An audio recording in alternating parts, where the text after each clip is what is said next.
Hey guys, so today's makeup video is going to be makeup for photography. I mentioned that I was going to be doing this video in my prom makeup tutorial because I know prom season is coming up as well as wedding season.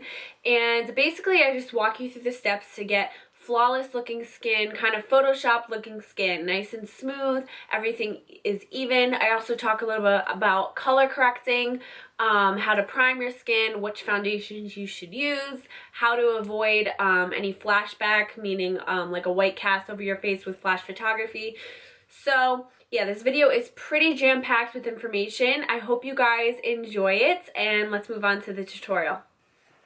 So the first thing I want to talk about is actually picking a foundation. I'm going to be using the L'Oreal Infallible Pro Matte foundation today because I figured it's a good foundation to use since it is a drugstore foundation, so anyone can get it. It is cheaper than some of the foundations out there, and it's a really good foundation, and I really like the way it looks in photography. But I wanted to mention a few other options. I wanted to mention the Ben Nye Matte HD foundation is great for photography, especially if you have oily skin. And also the Graftobian HD cream foundation is another great option. It looks amazing in photography, and if you are a makeup artist, these are great palettes to have in your kit. But if you are just a regular person just looking for an individual tube, I definitely recommend the L'Oreal Pro Matte. But it is for oily skin girls, so it may not be for you. I would recommend the Cover Proof foundation by Wonder. It's a brand that makes Wonder Brow. I think it's Wonder 2. But yeah, Wonder Brow makes this foundation. I've done a review on Wonder Brow, and this is great if you have like normal to dry skin because it does give more of a dewy finish. MAC Studio Fix Fluid is great. Basically, you want to stick with foundations that have little to no SPF because SPF does give a flashback. So, what I mean when I say flashback is with flash photography, you can get a white cast from the SPF in the foundation. So if you are going to pick a foundation that has SPF in it, I strongly recommend applying it to your skin and taking a few photos with flash to see if you get a white cast. If you don't, great. If you do, then do not use that foundation. So yeah, I'm going to be using the Infallible Pro Matte in the shade 105 Natural Beige. You also want to make sure your skin is really moisturized. That's going to help the foundation go on a lot smoother, and exfoliated. Exfoliate a day or two before you have this event to get rid of any dead skin cells so your foundation can go on a lot smoother. Then you're also going to want to prime. I'm going to be using the Smashbox Photo Finish Primer. This is going to smooth out any lines, fill in any pores, and kind of mattify my face as well. So I'm going to take this and apply it all over my face. I'm applying this in the areas that I tend to get a little bit more oily, and then I'm blending it outwards. So basically in the T-zone. Okay, so now I'm going to go ahead and put my foundation on a little palette. The foundation part is pretty self-explanatory. I mean, you're just going to apply your foundation. You just want to make sure you don't have streaks. I'm going to use this little brush. I got this from Amazon, but it's a really good foundation brush. And I'm going to dip it in the foundation and get it in the bristles. Kind of stamp it a few times. And then I'm going to start applying it to my skin. So I'm just pressing this into my skin. You want to press it because that is going to give you the most amount of coverage. Don't be like sweeping it this way. Like, you can do little circular motions like this, but then also make sure at some point you kind of press the foundation in. You want to stipple it. You also want to make sure you always get your jawline and your neck, because the last thing you want is for there to be a distinct line in color on your jaw. So always make sure you get that jawline. So now that I have a base applied, now I'm going to go in and kind of color correct and spot conceal. Now, I know color correcting is really popular right now. I have a video on it from probably like 2 or 3 years ago. And that actually is my most viewed video, and I don't know why, because the quality is horrible. It's before I got this camera. But color correcting is very popular right now. All the brands are coming out with color correcting sticks and concealers and this and that. And there's a lot of girls making color correcting videos online, on Instagram specifically. And I get it, you know, it's a fun video to make. You're putting all these colors on your face. People like to watch them. But I just want to warn you guys, it is not necessary to color correct in the extreme ways I see it through Instagram. I mean, I see girls putting like red lipstick like underneath their eyes and these triangle forms and bright green all over their face and purple, and you know, it's not necessary. You know, you want to use more muted tones. You know, a little bit of a peach concealer, a concealer with a little bit of a green tint. You don't need these super bright colors, and you do not need to put a lot.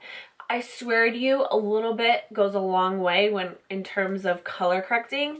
And unless you have extreme discoloration on your face, like extreme darkness or extreme redness, you don't ever need to be putting those bright, crazy colors all over your face and then trying to blend it out and cover up the color with a foundation. A little bit goes a long way, and that's kind of what I want to show you. You don't need, like, the average woman does not need to, like, pretty much paint their face before, you know, they get ready in the morning with all these different colors to color correct. You know, just a muted peach for underneath the eyes, and maybe a little bit of a green primer or something like that to cancel out any redness should be good enough. Now, if you do have extreme discoloration, then those color correcting videos would be good for you. And I'm not trying to hate on anyone. I get why girls make them. They are fun to make. They're fun to watch, but it's just not realistic. I mean, I don't think anyone really does that when they get ready in the morning. Yes, I do color correct underneath my eyes and occasionally if I have a lot of redness. But other than that, you know, it's not something that you need to do. But I am going to color correct underneath my eyes with this NYX Dark Circle Concealer. This is just a peach tone concealer. It's in the shade medium. And the reason why I do color correct underneath my eyes slightly is because I do have very dark circles underneath my eyes. I don't know if it's coming off on camera, but I promise you in person I really do. But I'm not going to be using those crazy red colors, you know. A peach will do. So I'm going to take a little brush like this. It's just a synthetic brush, and I'm going to roll it around in the pot. And I'm going to just apply this underneath my eyes. And this is, again, going to get rid of any darkness and kind of cancel out the darkness. Now, I don't know if you can see the difference, but it definitely concealed and kind of canceled out that darkness. I mean, look at this eye compared to this eye. Yeah, that's why I do use this concealer. I really like this concealer because it's not super thick and it's not overly pigmented. It's just enough pigment and enough creaminess to go on smoothly underneath the eyes. So I'm just going to apply it to this side, and I just blend it in with this brush, and then I will go over what I just did with a beauty blender. And I'm just going to take my Real Techniques beauty blender and just kind of press it underneath the eye area to get rid of any excess products. Okay, so I could go in with a green concealer if I wanted to and kind of color correct the red little dots on my face. I do have some acne scarring, but it's not necessary. You can easily get rid of that with some spot concealing. The best spot concealer, or one of the best concealers in general I've ever tried, is the Anastasia concealer, the Anastasia Beverly Hills concealer. I don't use this underneath my eyes. It's almost too creamy for underneath the eyes, but for spot concealing and getting rid of any discoloration, it's amazing. The formula of this is honestly spot on. It looks like it's going to be super duper thick and unblendable, but it's really creamy once you touch it. So I'm going to be taking my Mikasabeauty 220 brush. This is a concealer brush. I do have a discount code for these brushes if you're interested. They're great quality brushes at a reasonable price. You can get 15% off if you use my coupon code. I will put it somewhere on the screen here, and I will link it down below as well. But yeah, the quality of these brushes is amazing. So I'm just taking some of this out of the jar and warming it up on my hands. This is going to get rid of any excess products on the brush, and it's also going to warm up the product so it blends nicely onto my skin. So I'm just going to put this right onto my little areas that I need a little bit more coverage with. Okay, so now it's time to conceal, and I'm going to be using my MAC Pro Longwear Concealer. This is a great concealer because it is long wearing and it really has a lot of great coverage. If you are going to be taking photographs, you want something with good coverage that's actually going to cover up and conceal any darkness. The Urban Decay Naked Skin Concealers are also a great option. I love the way these apply. And the LA Girl Pro Concealers are amazing as well, and they're only like $2.99. So I just wanted to give you some options. I'm actually going to mix my Naked Skin with my MAC one because the Naked Skin is a little bit lighter than the MAC one, and I kind of want a nice highlighted effect. So I'm going to mix the two together. And I'm going to put this underneath my eyes in a triangle formation. And the reason why I do this triangle formation is because you don't want to put concealer, like I'll show you on this side, you don't want to put concealer just in this little, like that, because it's going to almost enhance any darkness you have. You want to go past that dark area that you get right in here to bring it forward. So you want to go past that area with a lighter color to kind of bring that area forward and make it not look so dark and receded.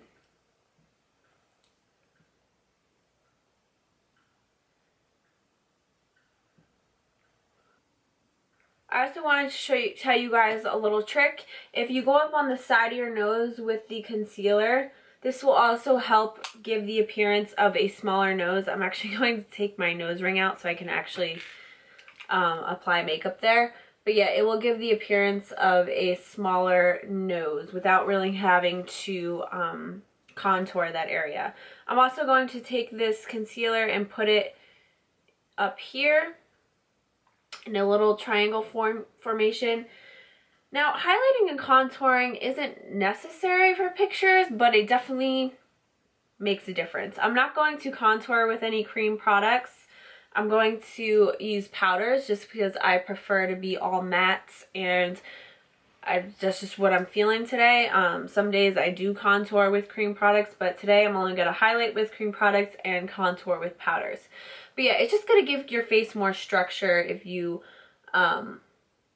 contour and highlights in a picture. It's not going to keep you one dimension. It's going to kind of give your face a little bit more dimension in the photography. So now it's time to blend all that out. I'm going to use my Real Techniques Beauty Blender, and I'm just going to lightly tap underneath the eyes.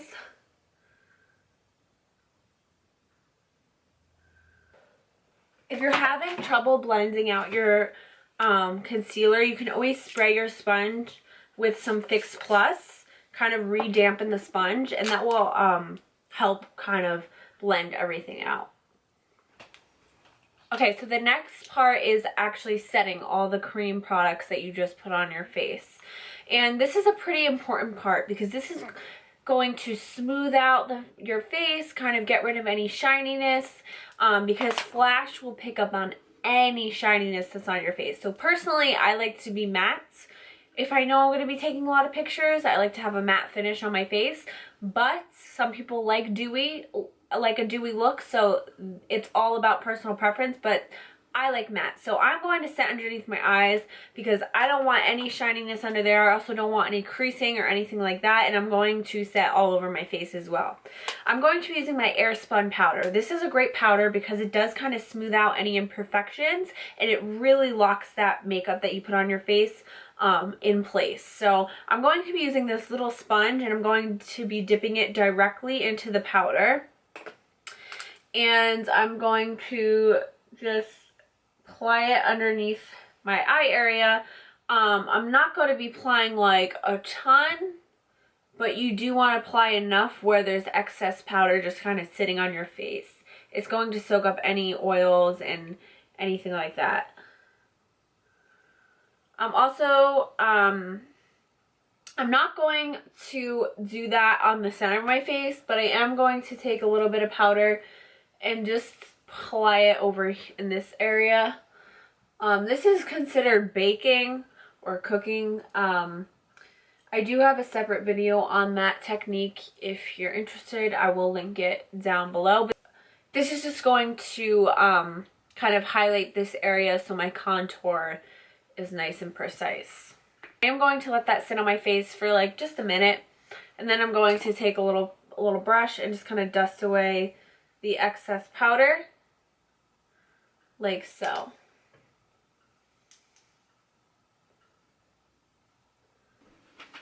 Okay, another part of setting my face involves highlighting even further, and so I'm just going to take my banana powder or my yellow shade powder in my Kat Von D palette, and I'm also going to mix it with this shade as well. This is the Shade and Light palette, and I'm going to run that underneath my eyes. That's going to kind of highlight that area and again lock it in place. I'm also going to I'm going to take the yellow powder and apply this in the center of my face. You want to keep the center of your face nice and light.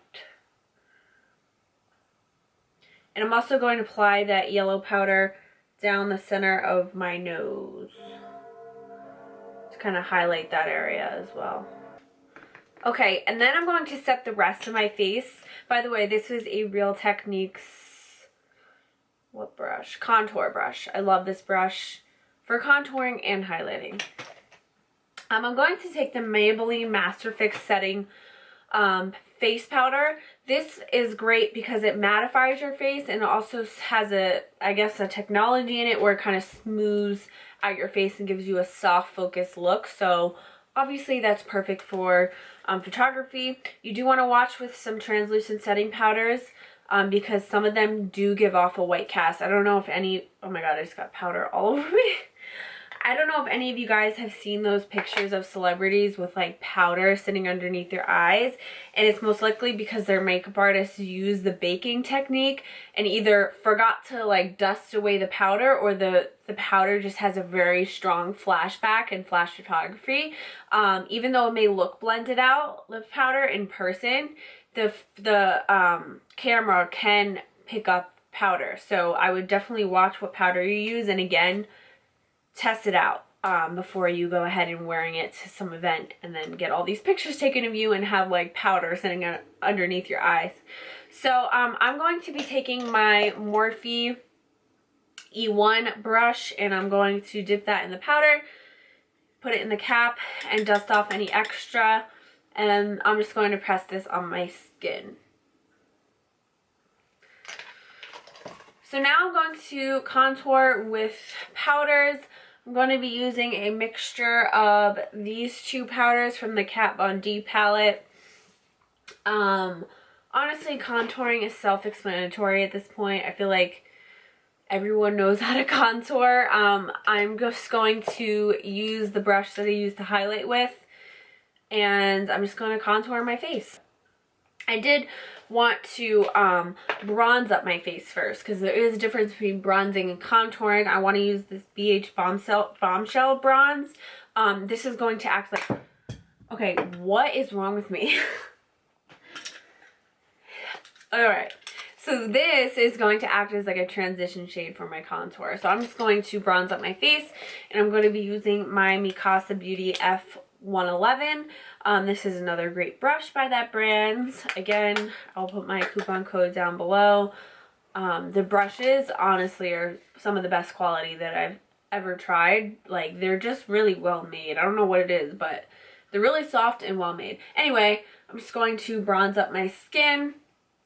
And I'm not like being super precise with this powder. It is a very light bronzer, so it's only going to give me some color. It's not really going to like make too much of a difference. It just kind of gives me that bronzy glow. You want your face to have some color. You want to bring some life to your face if you're going to be taking photography. If you're going to be taking pictures, rather. Okay, so now I'm going to go in with my contour shades. You can contour your nose if you want to. I personally don't feel the need to, but some people like to have a very small little button nose in photography. Just please make sure that it's blended out. Nothing is worse than seeing a girl in a picture with like harsh lines on the side of their nose. Just make sure that it's blended, because that's kind of embarrassing. Okay, so now it's time for blush. I'm going to be using a mixture of two MAC blushes. I'm going to be using Gingerly, which is like kind of a warm orangey brown color, and I'm going to mix it with Pink Swoon, which is a bright baby pink. And I know it seems like, why would you mix those two together? But they just kind of balance each other out nicely. Like, this is almost too pink, and this is almost like too orange on its own, at least right now because I'm pale. So I like to mix the two together. Definitely wear blush if you're going to be taking pictures. It just adds color to your face, and it just looks better in pictures if you have blush on. So definitely make sure you apply some blush.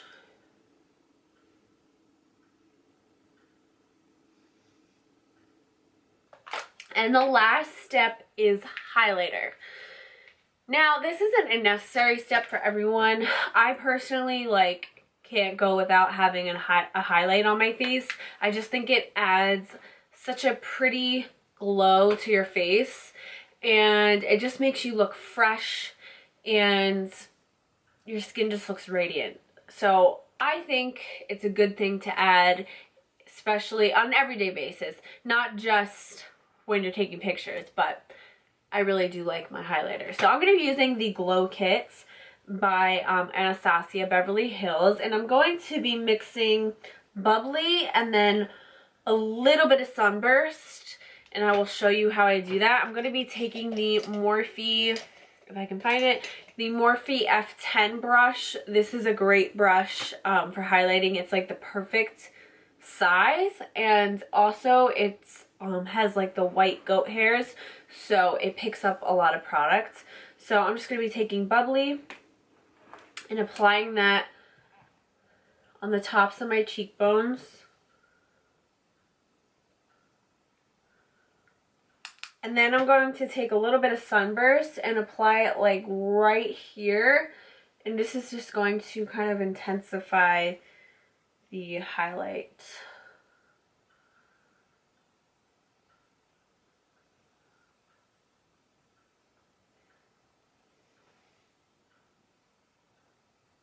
Also going to take a little bit of Bubbly and apply it on the tip of my nose and the bridge of my nose as well. And then on my Cupid's bow.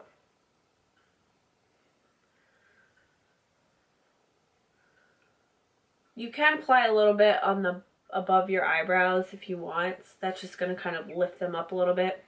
Okay guys, so that is it for the kind of makeup that I like to do, at least when I know I'm going to be taking a lot of pictures. I just feel like these steps really help me achieve like that flawless skin look. in photography, which we all like when we're taking pictures. We like to have smooth skin and we like everything to look even. And yeah, these were just some makeup tips that I wanted to share because I do know that prom season and wedding season is coming up, so a lot of pictures are going to be taken and you want to make sure your makeup looks good. So if you have any questions or anything like that, leave them down below. And other than that, please subscribe and I'll see you in my next video. Bye.